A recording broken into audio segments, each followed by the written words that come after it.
से बात हुई है, मेरे बच्चे मुझे मिलने के लिए पाकिस्तान आएंगे और बच्चे सियासत या किसी एहतजाजी तहरीक का हिस्सा नहीं बनेंगे। अब मुझे अखबारात भी मिल रहे हैं और टीवी की सहूलत भी दस्तयाब है, ये इमरान खान साहब ने बताया। अच्छा, जिन दिनों में पाकिस्तान तहरीक इंसाफ का बहुत बुरा वक्त चल रहा होता है ना, उस वक्त इमरान खान साहब को अखबारात भी दिए जाते हैं। जिस वक्त एस्टेब्लिशमेंट का बुरा वक्त चल रहा होता है ना, उस वक्त इमरान खान साहब के अखबारात बंद कर दिए जाते हैं। तो आप ये तरीका वारदात देखें, क्योंकि आजकल पाकिस्तान तहरीक इंसाफ के खिलाफ फैसले आ रहे हैं, धड़ाधड़ अदालतें सजाएं सुना रही हैं, नाअहलिया हो रही हैं। तो ऐसी सूरत में इमरान खान साहब को अखबार भी दिया जा रहा है ताकि वो उसको पढ़ें और कमजोर पड़ जाएं। फिर इमरान खान साहब के बेटों ने जो एक यानी सीधी उंगली से घी नहीं निकल रहा था, तो फिर उन्होंने उंगली टेढ़ी की। उन्होंने इंटरनेशनली जाके मुलाकातें भी की, आलमी तंजीमों को भी बताया, दबाव बढ़ाने की कोशिश की, इंटरनेशनल मीडिया को इंटरव्यूज भी 2-3 दिए उन्होंने। उसके बाद ऐसा लगता है कुछ इंपैक्ट हुआ है और इमरान खान साहब की उनके बेटों से बातचीत करवाई गई है। अलीमा खान साहबा ने बताया कि इमरान खान साहब के बेटों के जो नाइकोप हैं, मैंने आपको पहले बताया था कि जिसके बाद नाइकोप होना या जो ओवरसीज पाकिस्तानी होते हैं या जो पाकिस्तानी एक्चुअली तो वो पाकिस्तानी शहरी होते हैं लेकिन वो बाहर रहते हैं, जैसे कि इमरान खान साहब के बेटे हैं, उनके बाद पाकिस्तानी शहरियत है, वो पाकिस्तान में पैदा हुए हैं, तो उनके बाद नाइकोप है। नाइकोप जो है वो एक आईडी कार्ड है और वो उनके गुम गए। जिसके बाद नाइकोप वो कंट्री में आ सकता है, लेकिन वो उनके कहते हैं गुम गए, जो अलीमा खान है उन्होंने बताया, और इस वजह से वो पाकिस्तान में अपने नाइकोप पे ट्रेवल नहीं कर सकते। तो उन्होंने नाइकोप के लिए अप्लाई किया कि जनाब हमें नाइकोप मुहैया किए जाएं। अब इस प्रोसीजर में वो 1 महीना भी लगा सकते हैं, लिहाजा उन्होंने वीजा अप्लाई करने के लिए भी दरखास्त दे दी कि हमें पाकिस्तान का वीजा दिया जाए। वीजा 1 घंटे में दिया जा सकता है और वो अभी तक नहीं दिया गया। इसमें जनाब अलीमा खानम ने कहा कि वहां जो जमामा की फैमिली है, उनकी कोई सेक्रेटरी है या कोई खातून है, वो जाएंगी और जाकर पाकिस्तानी एम्बेसी से मुलाकात करके पूछेंगी कि उनके जो बच्चे हैं जमामा के, उन्हें पाकिस्तान का वीजा क्यों नहीं मिल रहा। तो ये मंडे वाले दिन वो कह रहे हैं जी प्रोसीजर अब आगे बढ़ाएंगे। अब अलीमा खान साहबा ने क्या बताया कि इमरान खान साहब ने क्या कहा। उन्होंने कहा कि आसिम मुनीर ने अपने इक्तदार के लिए पाकिस्तान के इदारों को तबाह कर दिया है। 26वीं आईनी तरमीम के जरिए अदलिया को हुकूमती इदारा बना दिया गया है। इलेक्शन चोरी करके चोर मुसल्लत कर रहे हैं, ये इमरान खान साहब ने कहा। फिर इमरान खान साहब ने कहा कि पाकिस्तान के इदारों की 77 साल डेवलपमेंट को अपने इक्तदार की खातिर तबाह कर दिया गया है। पहले मैंडेट चोरी करवाकर चोरों को पाकिस्तान पर मुसल्लत कर दिया, मीडिया का गला दबा दिया, जुडिशरी को 26वीं तरमीम के जरिए हुकूमती इदारा बना दिया। जजेस वही सजाएं दे रहे हैं जो उनके हाथ में पकड़ाई जाती हैं। उन्होंने तहरीक के हवाले से 5 अगस्त के बाद 14 अगस्त को भी बहुत अहम करार दे दिया इमरान खान साहब ने, क्योंकि अब पाकिस्तान की आज़ादी और इदारों की बहाली के लिए खड़े हैं और तहरीक में भरपूर शिरकत करने से ही आज़ादी मिलेगी। ये जनाब इमरान खान साहब का पैगाम उनकी बहन ने दिया कि 14 अगस्त को भी दोबारा पाकिस्तान तहरीक इंसाफ एक्टिविटी करेगी। और देखिए, इससे पहले इमरान खान साहब ने, मैंने आपको बताया था कि उनका टेस्ट मैच है। अब वो ये एस्टेब्लिशमेंट के साथ टेस्ट मैच खेलते जाएंगे। अब ये असाब की लड़ाई है। फिर 5 अगस्त आएगा, फिर 14 अगस्त आएगा, फिर 6 सितंबर आएगा, फिर उसके बाद सितंबर का अगला महीना आएगा, फिर अक्टूबर आएगा, फिर अक्टूबर के अंदर वो टाइम आएगा जब 26वीं आईनी तरमीम है, उसका साल मुकम्मल होगा, अदलिया की तबाही का 1 साल हो जाएगा। तो इमरान खान साहब को, और फिर 29 नवंबर आएगा जब आर्मी चीफ लगाया गया था, मौजूदा फील्ड मार्शल को, आसिम मुनीर साहब को, तो वो दिन भी आएगा। तो ये तमाम दिन इमरान खान साहब की अब तहरीक चलती रहेगी। उन्होंने अपने आप को जेल में एडजस्ट कर लिया। उनको इस बात का आइडिया है कि उनकी पार्टी किस काबिल है और वो क्या कर रही है, कौन लोग इक्तदार परस्त बन चुके हैं और कौन लोग जो हैं वो इमरान खान साहब के साथ खड़े हैं। अवाम की अक्सरियत इमरान खान के साथ खड़ी है और जिस दिन तक ये अक्सरियत मामला अपने हाथ में नहीं लेती, तब तक इमरान खान साहब एस्टेब्लिशमेंट के साथ जेल से बैठकर टेस्ट मैच खेलते रहेंगे।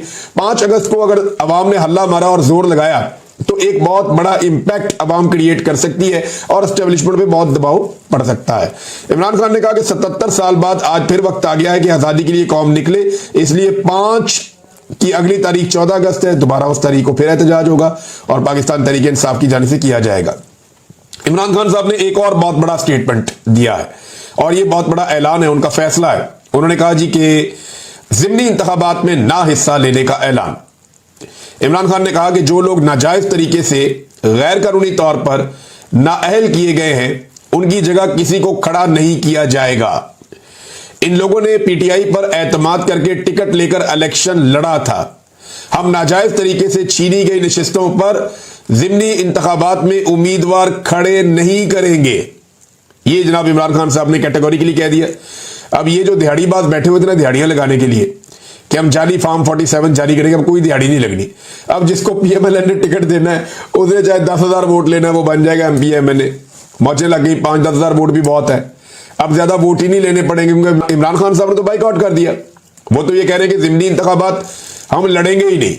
भाई इंतखाबात लड़ने क्या है, जितना मर्जी आप वोट ले लें। आपने भी देखा जो हुआ सियालकोट में, इससे पहले जो ज़िमनी इंतखाबात हुए वो भी आपने देख लिए, जो गिलानी खानदान ने ज़िमनी इंतखाबात के साथ किया वो भी आपने देख लिया। भाई जिन लोगों को 20-25 हजार वोट नहीं पड़ रहा है 1 लाख के मुकाबले में, वो इलेक्शन जीत जाते हैं। जाली फॉर्म 47 तो पहले जारी किए जाते थे, अब जाली फॉर्म 45 भी जारी कर दिए जाते हैं। ऐसी 2 नंबरी पाकिस्तान में की जा रही है कि इससे पहले हमने कभी देखी नहीं थी। तो इमरान खान साहब ने कहा ये दफा करें फिर, अगर इन्होंने ऐसा जुल्म करना है और ये सीटें ऐसे हमसे छीननी है तो हम ज़िमनी इंतखाबात में हिस्सा ही नहीं लेते। अब ये उन्होंने फैसला किया है, सोच समझ के उन्होंने फैसला किया होगा। और इलेक्शन का बाइकआउट करना या ज़िमनी इलेक्शन का बाइकआउट करना ये कोई छोटी बात नहीं होती है, बड़ी बात होती है। लेकिन एस्टेब्लिशमेंट इमरान खान साहब को बार बार हराकर यह साबित करना चाहती है कि शायद उनकी मकबूलियत कम हो रही है। तो इमरान खान साहब इसका बाइकआउट करके एस्टेब्लिशमेंट का यह कंडा भी छीन लेंगे। और जिन लोगों ने दिहाड़ियां लगानी थी, जैसा कि जावेद लतीफ साहब ने बताया कि एजेंसियों के लोगों ने पैसा पकड़ा और फॉर्म 47 उन्हें दिए जिनसे पैसा पकड़ा गया। जावेद लतीफ साहब ने यह इल्जाम लगाया था, पीएमएलएन के नवाज शरीफ साहब के करीबी साथी हैं। अब मामला यह है कि दिहाड़ी कैसे लगाएंगे, मद्दे मुकाबले नहीं है। जब इमरान खान साहब ने उम्मीदवारी खड़ा नहीं करना तो फिर आप दिहाड़ी कैसे लगा सकते हैं, वो दिहाड़ी अब लगनी नहीं है। लोगों ने बड़े बड़े पैसे बनाए, बड़े लोग अरबपति हो गए इस सारे गोरख धंधे में जो पाकिस्तान के साथ किया गया गुज़िश्ता 3 साल में। तो इमरान खान ने कहा कि जनाब नाजायज तरीके से ये आए हुए हैं, तो नाजायज तरीके से छीनी गई नशिस्तों पर ज़िमनी इंतखाबात में उम्मीदवार खड़े नहीं करेंगे। ये इमरान खान साहब का फैसला है। और आसिम मुनीर ने अपने इक़्तिदार के लिए सारे इदारों को तबाह कर दिया, मैंडेट चोरी करवाया और उसके बाद मीडिया का गला दबा दिया, ये भी इमरान खान साहब ने कहा। फिर इमरान खान साहब ने अली अमीन गंडापुर साहब के लिए एक पैगाम भेजा। इमरान खान ने गंडापुर को कहा कि खैबर पख्तूनख्वा में जो ऑपरेशन हो रहा है वो नहीं होना चाहिए, फौज को अपने लोगों के सामने खड़ा ना किया जाए। इसके अलावा एक और सख्त पैगाम है जो फिर सहाफियों ने रिपोर्ट किया जेल से। वो बता रहे हैं अडियाला जेल के बाहर से कि अली अमीन गंडापुर अगर ऑपरेशन नहीं रुकवा सकता तो इस्तीफा दे दे। ये बहुत बड़ी खबर है और बड़ी सख्त खबर है कि अली अमीन गंडापुर अगर खैबर पख्तूनख्वा में ऑपरेशन नहीं रुकवा सकता तो इस्तीफा दे दे। अब गंडापुर की पोजीशन बड़ी अजीब है। उन्होंने एक दिन सख्त बयान दे दिया और बड़ा सख्त बयान दे दिया, लेकिन उसके बाद उन्हें अपने उस बयान से पीछे हटना पड़ा। हमने देखा उनका दूसरा स्टेटमेंट बिल्कुल नरम था। जब उनसे एस्टेब्लिशमेंट के लोगों ने उनसे राब्ता किया तो उसके बाद उनका स्टेटमेंट बहुत नरम हो गया। लेकिन जो उनका सख्त स्टेटमेंट था वो उठा के इंडिया ने फैटफ में जमा करवा दिया। और अली अमीन गंडापुर साहब ने बजाय कि उसके ऊपर वजाहत करते, उन्होंने ये कहा कि मेरे बयान को सियाको सबाक से हटाया गया और इंडिया के ऊपर अटैक कर दिया। और अली अमीन गंडापुर जो इमरान खान को नहीं छुड़ा पा रहे पिछले 1.5 साल से, वो इक्तदार में है, इसके बावजूद नहीं छुड़वा पा रहे। 2 साल से इमरान खान साहब अंदर है, गंडापुर इमरान खान को नहीं छुड़वा पा रहे, लेकिन वो कह रहे हैं जी मैं कश्मीर को आजाद करवाऊंगा अब। और उसके लिए उन्होंने कहा जी हम पख्तून जाएंगे और जाकर कश्मीर को आजाद करवा लेंगे। पहले इमरान खान साहब को आजाद करवा लें पाकिस्तान की एस्टेब्लिशमेंट से, बाकी काम आप बाद में कर लीजिएगा। लेकिन अली अमीन गंडापुर साहब को इमरान खान साहब ने कहा कि अगर ऑपरेशन नहीं रुकवा सकता तो इस्तीफा दे दे। ये बड़ा सख्त स्टेटमेंट है इमरान खान साहब का। अब गंडापुर साहब को सोचना पड़ेगा करना क्या है। इसमें एक और भी नादरीन चीज रिपोर्ट हो रही है और वो ड्रोन हमला रिपोर्ट हुआ है लकी मरवत में। अब मुतजाद इतलात आ रही है, मैंने राब्ता करने की कोशिश की है, चंद सहाफियों से मेरी बात हुई जो लकी मरवत में है, उन तक मेरी अभी एक्सेस नहीं है। तो टेलीफोन का भी मसला है, लोग डिस्प्लेस भी हुए हैं, जगह छोड़ी हुई अपने घरों से भी लोग नकल मकानी कर गए हैं बहुत सारे। तो ये जो ड्रोन हमला हुआ लकी मरवत में, ये 2 ड्रोन हमले रिपोर्ट हो रहे हैं। कुछ लोग कह रहे हैं 2 ड्रोन हमले हुए। एक शख्स ने मुझे बताया कि 1 ड्रोन हमला हुआ और 1 मार्टर गोला जो है वो फटा है। अब कंफर्म क्या है ये पता नहीं चल रहा, लेकिन 5 से 7 बच्चों की शहादत की इत्तला आ रही है। ये छोटे मासूम बच्चे हैं जो शहीद हुए हैं और 12 के करीब बच्चे और शहरी जो हैं वो इसमें जख्मी हुए हैं। ये इंतहाई अफसोसनाक वाकया है और सोशल मीडिया पे एक FIR भी गर्दिश कर रही है जिसके बारे में पाकिस्तान तहरीक इंसाफ के लोग ये क्लेम कर रहे हैं। आमना भुट्टा साहबा और 1-2 और लोग हैं, इमरान लालिका साहब है, उन्होंने भी और कुछ और लोगों ने ये FIR जो है वो सोशल मीडिया पे लगाई और ये क्लेम किया कि ये ड्रोन हमले के खिलाफ। मैं तो वो पढ़ नहीं पा रहा, बहुत ही बारीक लिखा हुआ है, समझ नहीं आ रही, लेकिन मैं कंफर्मेशन ले लूंगा, नेक्स्ट वीलॉग में आपको बताऊंगा। लेकिन ये दावा किया जा रहा है कि ये खैबर पख्तूनख्वा की हुकूमत की जानिब से लकी मरवत में ड्रोन हमले के खिलाफ ये FIR दर्ज की गई है। और अगर ये एफआईआर दर्ज की गई है तो ये अपनी नौयत की पाकिस्तान में पहली एफआईआर होगी जो ड्रोन हमले के बाद दर्ज की गई होगी, क्योंकि इससे पहले कभी भी ड्रोन हमले पे एफआईआर नहीं हुई। और ये बच्चे मासूम अगर आप देखें छोटे, तो ये किस तरह शहीद हो जाते हैं। यानी ये बच्चे तो दहशतगर्द नहीं है, इन्होंने तो कभी दहशतगर्दी की भी नहीं, ना इनका दहशतगर्दी से कोई ताल्लुक है, ना ये कोई दहशतगर्दी से इनका लेना देना है। तो ये बच्चे कैसे शहीद हो जाते हैं ड्रोन हमलों के अंदर, मार्टर गोले बच्चों पे जाकर कैसे फट जाते हैं। ये बार बार इस तरह के इंसिडेंट हो रहे हैं और इस तरह के वाकयात से नफरत बढ़ती है। बाजोड़ में जो कुछ हुआ, जो पब्लिक का रद्देअमल आया और फिर पाकिस्तान की मिलिट्री एस्टेब्लिशमेंट की गलत पॉलिसियों की वजह से फौज के खिलाफ भी नारे लग गए और एक नफरत की फिजा बन गई, जो अली अमीन गंडापुर साहब ने बताई भी कि वो क्यों बनी और लोग क्यों नफरत करते हैं। तो अब मामला यह है कि बच्चों की शहादत से नफरत ही पैदा होगी ना। जिन लोगों के बच्चे शहीद हो जाएंगे, वो पूरा इलाका वो आपके बारे में क्या सोचेगा। तो लगातार इस तरह के इंसिडेंट हो रहे हैं, एक एफआईआर भी रिपोर्ट हो रही है। ये वाकये को यहां रोक लेते हैं, अगले वीलॉग में इसकी तफसीलात आएंगी, मैं आपके साथ शेयर करूंगा। डॉक्टर असरार साहब हैं, इन्होंने खैबर पख्तूनख्वा की असेंबली में एक बड़ा अहम नुक्ता उठाया। उन्होंने कहा जी बंदूकें लेके, कलाशनकोफे लेके रात के वक्त कोई शख्स किसी घर में आ जाता है और आके कहता है खाना खिलाओ। अब ये दहशतगर्द के बारे में बात कर रहे हैं, तो वो घर वाले उससे कैसे लड़े। भाई मुसल्ला होके लोग आ जाते हैं किसी घर में या किसी हुजरे में घुस जाते हैं और कहते हैं हमें खाना खिलाओ, तो वो लोगों को खाना खिलाना पड़ता है। मुसल्ला अफराद को आप कैसे जबरदस्ती उनके साथ जंग तो नहीं कर सकते शहरी।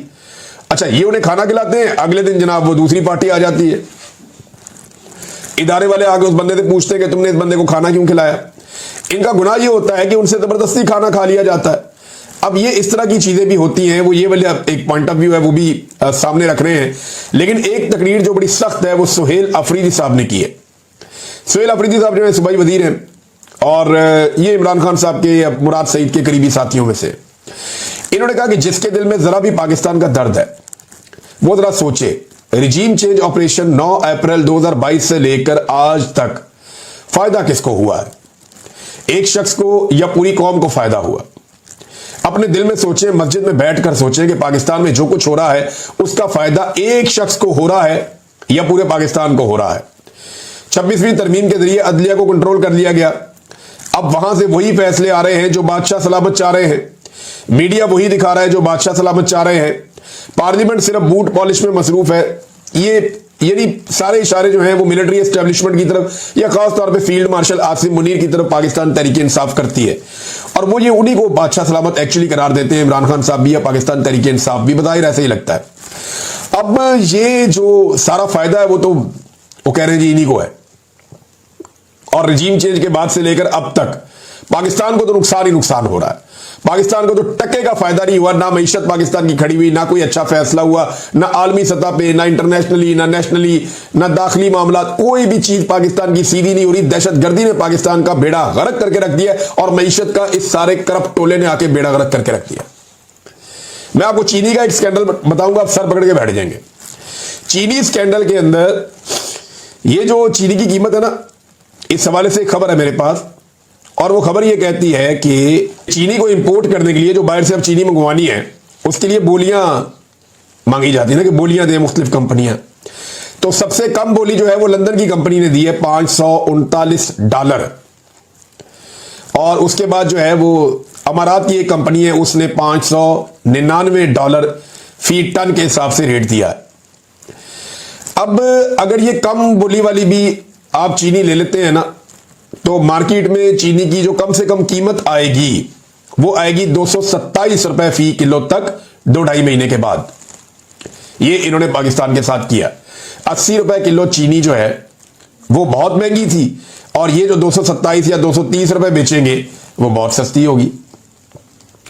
कैसे ये बेशरम लोग हैं, ये पहले चीनी को 250-250 तक पहुंचाएंगे और उसके बाद उसको वापस 150 से 250 के बीच में लाकर ये क्लेम करेंगे 150 से 200 के बीच में लाकर जनाब हमने चीनी सस्ती कर दी है, देखिए हम कौम का कितना दर्द है हमारे अंदर, ये ऐसे करेंगे।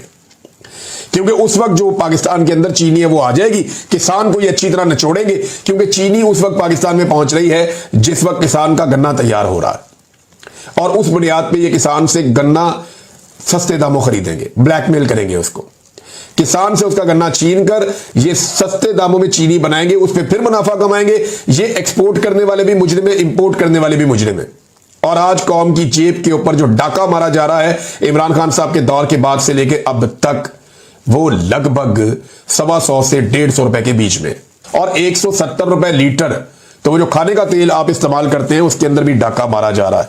तो नाज़रीन, ये है सूरत हाल। मारंग बलोच साहिबा को अदालत में पेश किया गया और मारंग बलोच साहिबा के मैं विजुअल देख रहा था। जब वो अदालत में आई तो बड़ी बहादुरी के साथ वो डट कर खड़ी है और उनकी बॉडी लैंग्वेज बहुत पॉजिटिव है, एक अग्रेशन है उनके अंदर, लेकिन वो रियासत के सामने झुकने को तैयार नहीं है।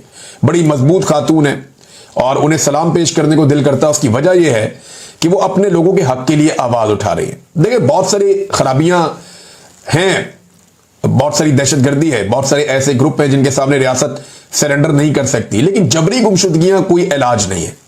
किसी को जबरी तौर पे लापता कर देना ये कोई समझदारी वाला काम नहीं है। आपने अगर किसी को गिरफ्तार किया है तो कानून के मुताबिक उसको अदालत के सामने पेश करें और अदालत के जरिए से आप उसको सजा दिलाएं ताकि आइंदा के लिए एक मिसाल बने। लेकिन जबरी तौर पे जब आप किसी को गुमशुदा करते हैं तो आप एक की बजाय 10 मजीद अपने मुखालिफिन पैदा करते हैं और रियासत की इस गलत पॉलिसी ने पूरे बलूचिस्तान में आग लगा रखी है। इस वक्त जो है मारंग बलोच साहिबा एक मुजामत का इस्तारा बनी हुई है। उन्होंने कहा हम अपनी जदोजहद के जरिए अपने इस मुल्क के कानून और अदालतों को दुनिया के सामने बेनकाब कर रहे हैं। यहां कोई अदालत नहीं है, यहां कोई कानून नहीं है। ये कानून और अदालतें इसलिए बनाई गई हैं ताकि बलोचों की नस्लकुशी की जा सके और इनके वसाइल लूटे जा सके। 15 दिन का मजीद रिमांड दे दिया है जज ने। हालांकि मारंग बलोच ये बता रही थी कि हमारा बार बार रिमांड दिया जाता है, हमसे तो तफ्तीशी आके मिला ही नहीं। भाई, रिमांड देने का मतलब यह है कि तफ्तीशी आएगा, आकर तफ्तीश करेगा, बात करेगा, पूछेगा कि ये चीज चाहिए, वो चीज चाहिए, ये क्यों कहा, वो क्यों हुआ। तो तफ्तीशी तो आए नहीं। जज के सामने सारे हकायक रखने के बावजूद जज साहब ने कहा जी आपने जो कहना था कह लिया। वो बता रही है बेचारी के यार हमसे कोई बात ही नहीं करता, आके हमारी तफ्तीशी नहीं होती, हमारा रिमांड आप किस लिए दे देते हैं। जज ने पकड़ के फिर रिमांड दे दिया। अब ये तो बेचारे जज मजबूर हैं और इसी पे मारंग बलोच ने कहा कि यहां कोई कानून नहीं है, कोई अदालतें नहीं है, ये सब कुछ जो है वो इसीलिए किया जा रहा है ताकि बलोचों की नस्लकुशी की जा सके। पूरी कौम को जो है वो दीवार के साथ लगाया। और इरफान सिद्दीकी जैसे लोग, मुझे हैरत हो रही है, बड़ी तकलीफ हुई उनका स्टेटमेंट पढ़ के कि तहरीके तहफ़्फ़ुज़ आईन पाकिस्तान की APC के एलामिये पर BLA की छाप शर्मनाक है। ये बलूचिस्तान लिबरेशन आर्मी है, BLA। अब BLA कहां से आ गया भाई? BLA तो दहशतगर्द है। ये तो वो लोग हैं जो ऑल पार्टीज कॉन्फ्रेंस के अंदर गए, बलोचों के रहनुमा, कुछ लोगों को जाने का उन्होंने बुलवाया था और बुला के उन्हें मौका दिया कि वो बलूचिस्तान के बारे में बात करें। इरफान सिद्दीकी साहब ये तो वो लोग हैं जिनके साथ नवाज शरीफ साहब भी हमदर्दी करते रहे अपोजिशन में। ये वो लोग हैं जिनके कैंप में मरियम नवाज भी जाकर बैठती रही अपोजिशन में। ये वो लोग हैं जिनके लिए बिलावल भी आवाज उठाता रहा और सारे जब अपोजिशन में होते हैं तो इनके लिए आवाज उठाते हैं। ये वो लोग हैं जिनको जबरी तौर पर लापता किया जा रहा है। ये वो लोग हैं जिन्हें अदालतों में पेश नहीं किया जाता। ये वो लोग हैं जिनकी माओ बहनों और बेटियों की इज्जत नहीं की जाती, उन्हें गिरफ्तार कर लिया जाता है, उन्हें तकलीफ दी जाती है। ये वो लोग हैं। आप इन्हें BLA कैसे कह सकते हैं, दहशतगर्द कैसे कह सकते हैं? अगर आप इसमें तमीज नहीं कर सकते कि दहशतगर्द कौन है और जमहूरियत पसंद कौन है और इंसानी हकूक के लिए आवाज उठाने वाला कौन है, तो फिर आपकी दानिशवरी कहां गई? माजी में आप इन लोगों के साथ खड़े थे और आज आपको ये लोग दहशतगर्द लगते हैं। ये इंतहाई अफसोसनाक सूरत हाल है कि एक शख्स का जो कलम है वो सिर्फ सियासतदानों के इक्तदार की शलवार में नारे डालने की काम आएगा और कोई काम नहीं करेगा। यानी जब नवाज शरीफ की शलवार में इक्तदार का नारा डालना हो तो आप अपने कलम को इस्तेमाल करते हैं, और जब नवाज शरीफ साहब जो है वो इक्तदार से निकाल दिए जाए तो फिर आप कलम उठा उठा के इनकलाबी बन जाते हैं कि मेरे हाथ में कलम है। ऐसे नहीं होता, ऐसे नहीं होता। आप ज्यादती कर रहे हैं और ये ज्यादती आपको नहीं करनी चाहिए। नाज़रीन, और खबरें हैं लेकिन नेक्स्ट व्लॉग में। अब तक के लिए इतना ही। अपना ख्याल रखिएगा, अपने इस चैनल का भी। अल्लाह हाफ़िज़।